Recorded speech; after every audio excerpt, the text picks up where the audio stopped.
Make room for Javi. Welcome to the February update. I have this issue. You see, there's this lake behind my property.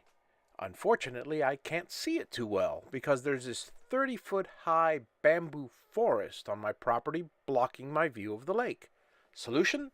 Eliminate the bamboo, or at least most of them. Cutting the shoots near the base was the easy part. However, over the years, the grapevines as thick as 3 inches on the base have entangled themselves throughout, choking some of the trees and making it difficult to get to the bamboo, let alone remove them. So we have 3 options, as I see it. Option 1, sell the bamboo.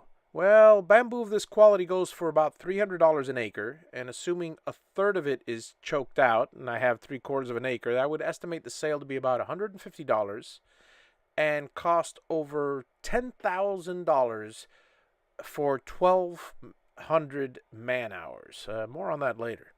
If you fall in love with a piece of raw land, do your research, or it'll cost you in the long run. Option 2, cut it and burn it. While much of the old rotted bamboo stalks will be burned regardless, I'm not a fan of throwing stuff away when someone can find a good use for it. Which brings me to option 3. I'm a craftsman and a woodworker, and while this is technically not wood, these giant grass bamboo stalks are strong, fun to work with, and quite versatile. So expect to see some bamboo projects in the future.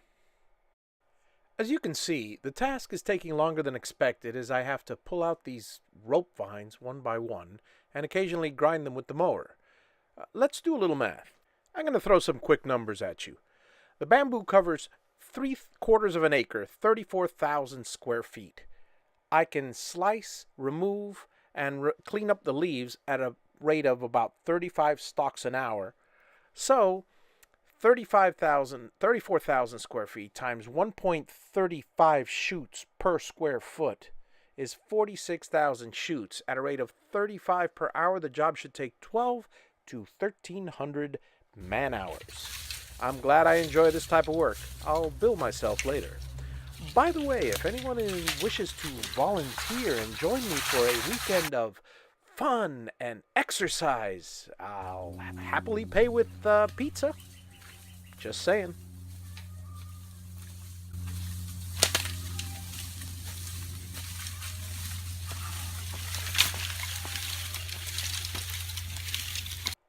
I spoke to a close friend of mine who wants to line her backyard with a bamboo fence.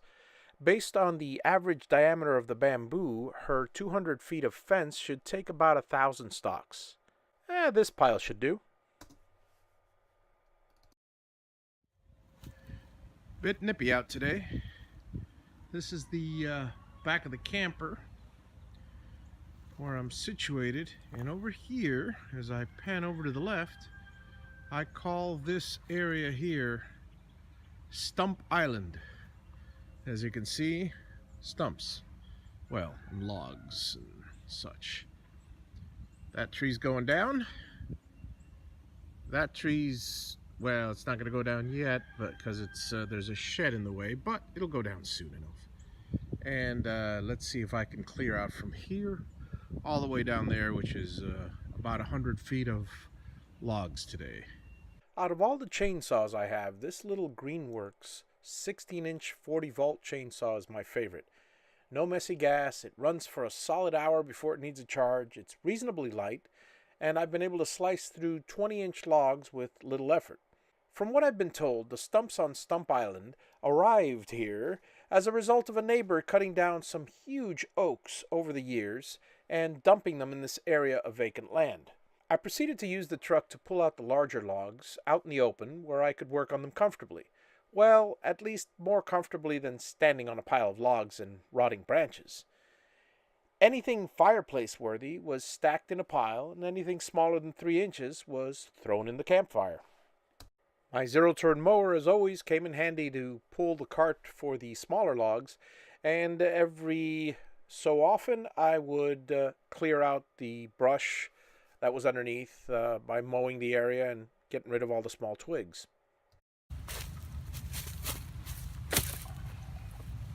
Have I mentioned how much I hate bending down?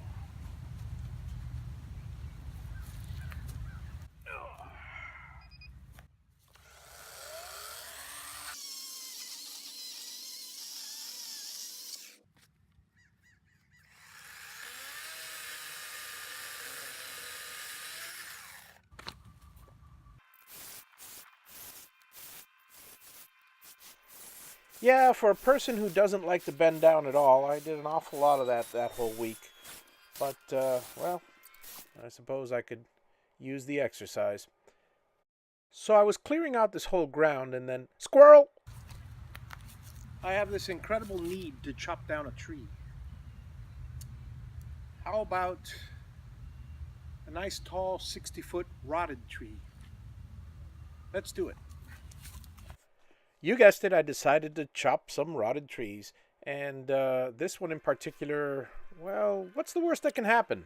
Maybe it falls sideways and smashes my shed? I could build a new shed.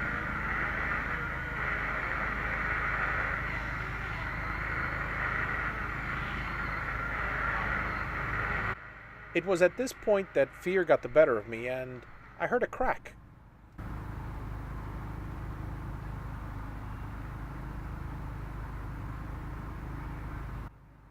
Well, better safe than sorry, I always say. Let's give it another centimeter or two here.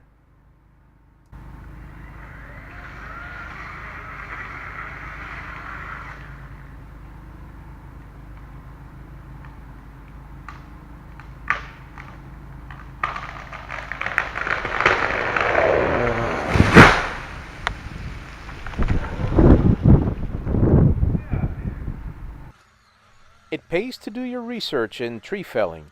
It fell exactly where I wanted it to fall. And here it is from another angle.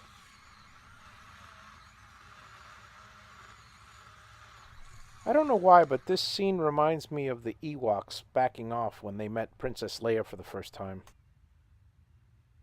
After felling the tree, I measured it. It was 78.5 feet. Boy, I'm glad I didn't park the truck there.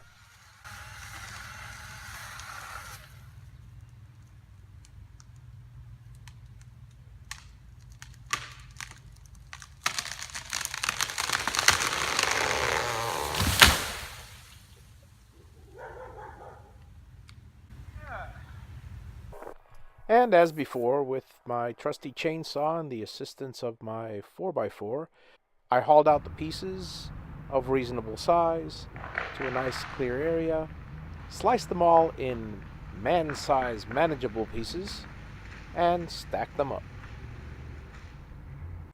Well, most of the pieces were manageable. I went a little overboard on some of them. Some of them weighed as much as 70 or 80 pounds.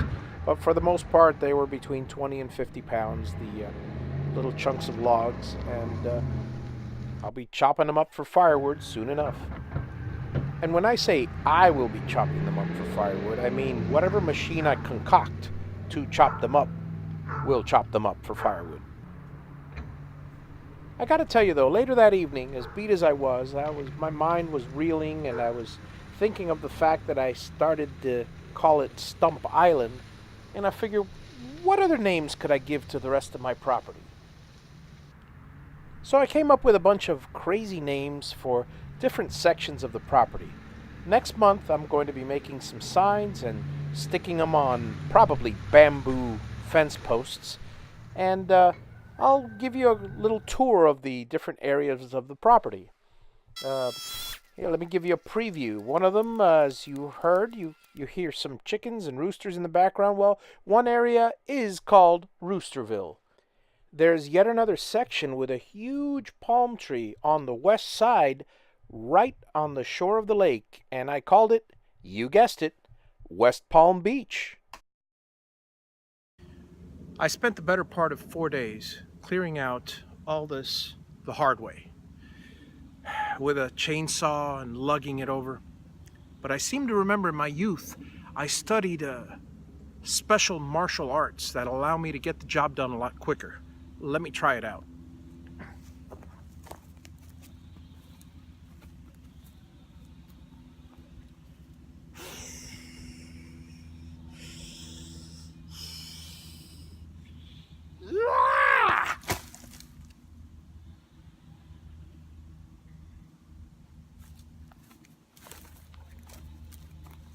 That works.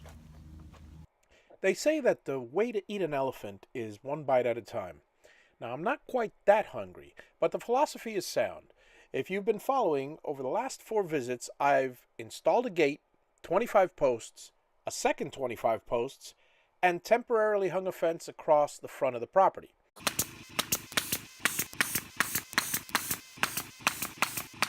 Now it's time to secure that fence.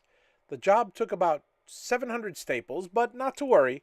The tow-behind generator and compressor allowed me to use the staple gun and knock out the job in under a couple hours. As I hinted to earlier, next month the plan is to mark the location of the house, put up some signs denoting the different areas of the property such as Stump Island, and perhaps I'll tear into some more of that bamboo to get a much better view of the lake. Thank you for following my channel and watching my progress as I continue to prepare the way to Make room for Javi.